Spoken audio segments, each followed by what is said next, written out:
Hello my dear students, welcome to Mastermind classes. तो guys, कैसे हो आप सभी? मेरे ख्याल से सब बढ़िया होंगे और उम्मीद करता हूँ कि जो आज का हिंदी का पेपर था वो बहुत अच्छा गया होगा। देखिए, जो पेपर था बिल्कुल इजी टाइप का पेपर था, ठीक है, मॉडरेट लेवल का भी नहीं था। जैसे इंग्लिश के अंदर पूछा है ना, तो वैसे हिंदी का पेपर आपका आया है।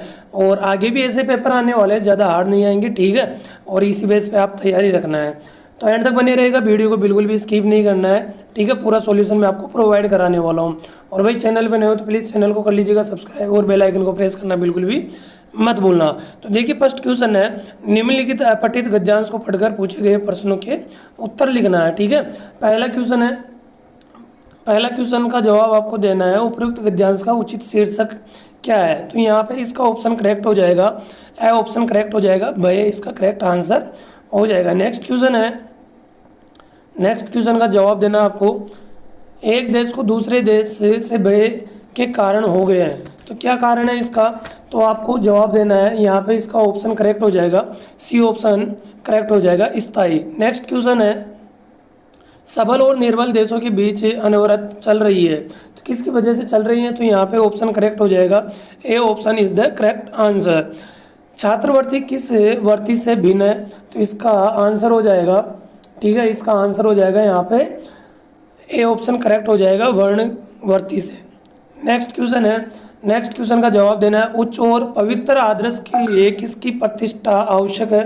तो यहाँ पे हो जाएगा, द ऑप्शन करेक्ट हो जाएगा, छात्र संघ की, ठीक है। तो आई होप जो आपका फर्स्ट क्वेश्चन था वो आपने इजीली कर लिया होगा।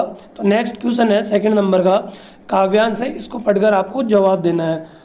फिर देखिएगा, इसका जो फर्स्ट क्वेश्चन है इसका है जवाब, उपयुक्त गद्यांश का उचित शीर्षक है, तो इसका करेक्ट आंसर हो जाएगा बचपन, बी ऑप्शन करेक्ट हो जाएगा।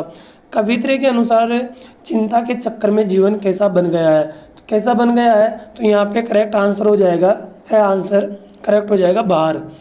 नेक्स्ट क्वेश्चन है, निर्मल शब्द का अर्थ है, तो निर्मल शब्द का यहाँ पे अर्थ हो जाएगा, ए ऑप्शन करेक्ट हो जाएगा, पवित्र, ठीक है। और कमेंट सेक्शन में कमेंट करके बताना कि आपका स्कोर कितना रहा है। नेक्स्ट क्वेश्चन है, उपयुक्त काव्यांश में संताप मिटाने वाला है, तो यहाँ पे ऑप्शन करेक्ट हो जाएगा यौवन, डी ऑप्शन करेक्ट हो जाएगा। नंदन वन सी क्या फूल उठी है? तो यहाँ पे इसमें भी कुटिया वाला ऑप्शन करेक्ट हो जाएगा, D option is the correct answer. तो आई होप सेकेंड क्वेश्चन भी आपने अच्छे से कर लिया होगा। नेक्स्ट क्वेश्चन है, मैं क्यों लिखता हूँ पाठ में लेखक ने किस विभीषिका का वर्णन किया है? तो यहाँ पे इसका जवाब हो जाएगा, ध्यान रखना, इसका ए ऑप्शन करेक्ट हो जाएगा, जो हिरोशिमा के परमाणु विस्फोट का उल्लेख किया गया है इसके अंदर। नेक्स्ट क्वेश्चन है, जब बाबूजी रामायण पाठ करते तब हम उनकी बगल में बैठे बैठे आईने में अपना मुंह निहारा करते थे। उपयुक्त पंक्ति किस पाठ से उद्धृत है? तो ये पाठ हो जाएगा यानी ब ऑप्शन करेक्ट हो जाएगा, माता का अंचली जो पार्ट है उससे ये लिया गया है। नेक्स्ट क्वेश्चन है, नेक्स्ट क्वेश्चन का आपको जवाब देना है, रिक्त स्थान की पूर्ति कीजिए। तो यहाँ पे इसका जवाब है, देखिए, प्राय, गुण, दोष, अवस्था, व्यापार, अमूर्त भाव तथा क्रिया। तो इसमें ऑप्शन करेक्ट हो जाएगा भाववाचक, यानी भाववाचक संज्ञा कहते हैं। ऐसे सर्वनाम जिसका प्रयोग वक्ता या लेखक स्वयं अपने लिए करते हैं, तो ये कहलाता है निजवाचक। क्या कहलाता है?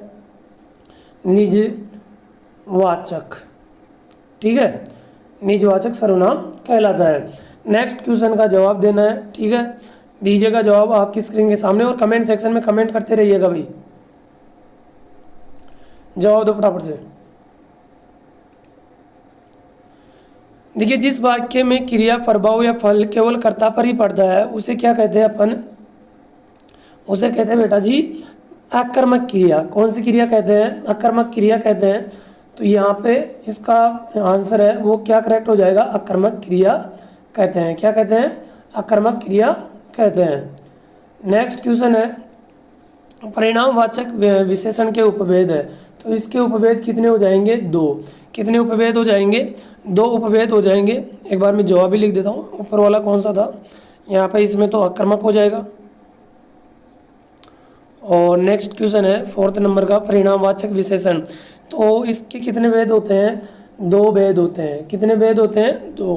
दो उपभेद होते हैं। हिंदी भाषा में मुख्यतः कितने प्रकार के उपसर्ग प्रचलित है? तीन प्रकार के। देखिए, हिंदी भाषा के अंदर पूछा गया है, नेक्स्ट क्वेश्चन है भाई, संस्कृत में पूछता तो वहाँ पे 22 हो जाते, लेकिन यहाँ पे हिंदी भाषा में पूछा गया है। वे प्रत्यय जो धातु अथवा क्रिया के अंत में लगकर नए शब्दों की रचना करते हैं तो उन्हें कौन सा प्रत्यय कहते हैं? कृदंत प्रत्यय। कौन सा प्रत्यय कहते हैं? कृदंत प्रत्यय कहते हैं। नेक्स्ट क्वेश्चन है, यण संधि को उदाहरण सहित समझाइए। तो वही आपके पास जो बुक है उसके अंदर ऑलरेडी दे रखा है, तो किस प्रकार से दे रखा होगा तो आप एक बार देख लीजिएगा, ठीक है। द्विगु एवं द्वंद्व समास में अंतर भी आपने बता दिया होगा, एग्जाम्पल सहित बताना था, ध्यान रखना दोनों में अंतर। अगर आप डेफिनेशन यानी जो परिभाषा है वो भी लिख दोगे तो भी गलत नहीं होगा। नेक्स्ट क्वेश्चन है कीचड़ उछालना। तो कीचड़ उछालने के लिए यहाँ पे क्या करेक्ट हो जाएगा? देखिएगा, मुहावरे का अर्थ है अगर आप चाहो भाई सर आप द्विगु की और द्वंद्व की परिभाषा बताओ, तो देखिए द्वंद्व उसे कहते हैं जिसके अंदर दोनों पद क्या हो? प्रधान हो। दोनों पद क्या हो? प्रधान हो, तो वो तो क्या कहलाता है? द्वंद्व। ये तो क्या कहलाता है?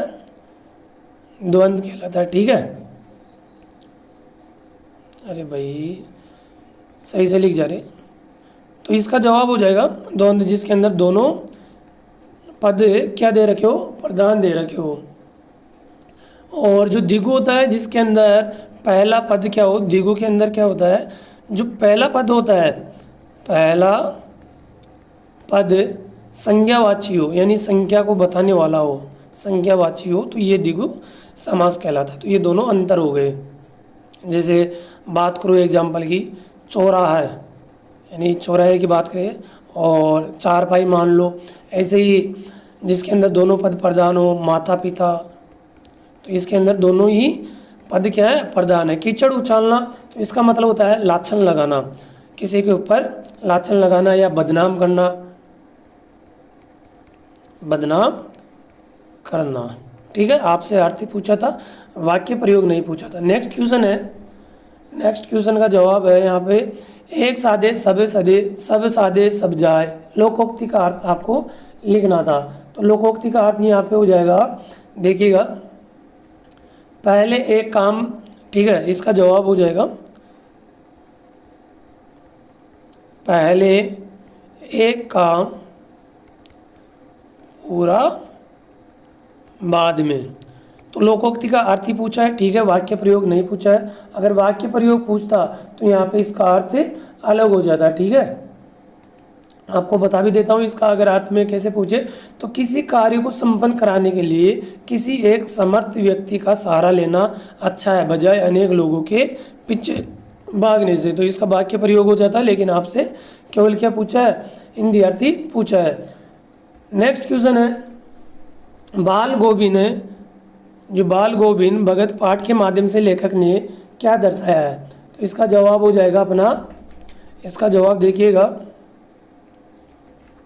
साधारण जीवन। जो साधारण जीवन है ना, उसको ये जो लेसन दे रखा है ना आपके लिए, तो जाइएगा आराम से देखना, साधारण जीवन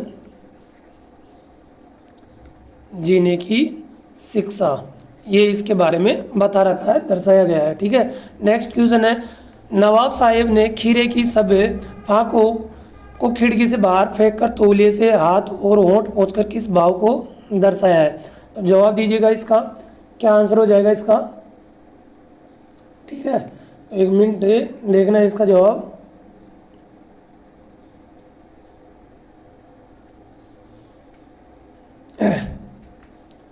देखो ये दर्शाया है यहाँ पे, जब ये बात कर रहा था कि अपने हाथों को पहुँचकर, यानी खीरे की सब फाकों को खिड़की से बाहर फेंककर तौलिए से अपने हाथ और होंठ पहुँचकर किस भाव को दर्शा रहा है? यहाँ पे नवाबी भाव को। कौन से भाव को दिखा रहा है? ये नवाबी भाव को ये शो कर रहा है, यहाँ पे भाव को दिखा रहा है। किसको दिखा रहा है? नवाबी भाव को, ठीक है। नेक्स्ट क्वेश्चन है, मानवीय करुणा की दिव्य चमक संस्मरण किस के संबंध में है?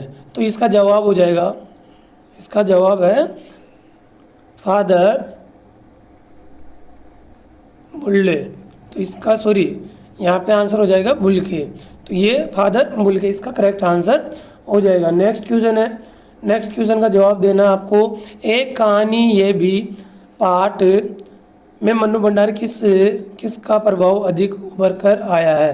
तो इसका जवाब मुझे कमेंट सेक्शन में तुम खुद करके बताओगे कि इसका क्या जवाब रहने वाला है, और मैं कमेंट सेक्शन में पिन भी करवा दूंगा, ठीक है। तो 9वें नंबर का क्वेश्चन है, गोपियों ने आरिल की लकड़ी, यानी लकड़ी बोल रखा है यहाँ पे, अलग भाषा है। तो लकड़ी किससे कहा है, तो यहाँ पे श्री कृष्ण को कहा है। किसको कहा है, श्री कृष्ण को यहाँ पे बोला गया है। और एक कहानी यह भी पार्ट में मन्नू भंडारी वाला है। तो इसमें पिता है ना, शीला जो दे रखा है, शीला अग्रवाल, उनके बारे में जो भी बताया है, ठीक है, अग्रवाल के बारे में बताया है, किस किस का प्रभाव अधिक उभर कर आया है, पिता और शीला अग्रवाल, ठीक है। मोतिन की ज्योति मिलो मल्लिका को मकरकंद का भाव स्पष्ट कीजिए। तो इसका भाव आपको स्पष्ट करना है, ठीक है। 10वें नंबर का क्वेश्चन है, तो दीजिएगा जवाब। तो इसका जवाब आपकी स्क्रीन के सामने देखिएगा। नेक्स्ट क्वेश्चन है, खैरियत चाहते हो तो अपना ये अपना कफन लेकर सीधे चले जाओ। तो इसका देखिए 10वें क्वेश्चन का तो आप दोगे बेटा जवाब, ठीक है। जैसे मुझे पता चलेगा तो मैं कमेंट सेक्शन में पिन करवा दूंगा। खैरियत चाहते हो तो अपना ये कफन लेकर यहाँ से सीधे चले जाओ, तो किससे कही थी, दुलारी ने, जो दुलारी थी, दुलारी ने टुन्नू से कही थी, ठीक है। टीनू था कि या टुन्नू था, तो उनसे ये बात कही थी। नेक्स्ट क्वेश्चन है, दरअसल मंत्र मुग्ध सी तंद्रिल अवस्था में ही थोड़ी दूर तक निकल आई थी कि अचानक पाँवों में ब्रेक सी लगी, जैसे समाधि स्थित भाव में नृत्य करती किसी आत्मलीन नृत्यांगना के नपुर अचानक रुक गए हो। तो इसके लिए आपको जवाब देना होगा, ठीक है। तो जवाब दीजिएगा। तो आई होप यहाँ तक तो शायद आपने कर लिया होगा, और बाकी जो रह गए वो इजीली आप कर भी लिए होंगे, ठीक है। ये पार्ट के क्वेश्चन आंसर है, तो यहाँ पे तो मैं आपको प्रोवाइड कराने वाला नहीं हूँ। और चैनल के ऊपर जाइएगा और डिस्क्रिप्शन में आपको लिंक मिल जाएगा, तो टेलीग्राम पे से आप डाउनलोड कर लीजिएगा और इसकी PDF आपको देखने को मिल जाएगी, ठीक है। जवाब सही थी आपको देखने को मिल जाएगी, ठीक है बेटा जी। तो ऐसा ही अगर आपको सॉल्यूशन चाहिए तो चैनल को सब्सक्राइब जरूर कर लीजिएगा। सबसे पहले इसी चैनल के ऊपर आपको अपडेट मिलेगी जो भी मतलब एग्ज़ाम से रिलेटेड है, ठीक है। तो नेक्स्ट वीडियो मिलते हैं, तब तक के लिए बाय बाय, टेक केयर।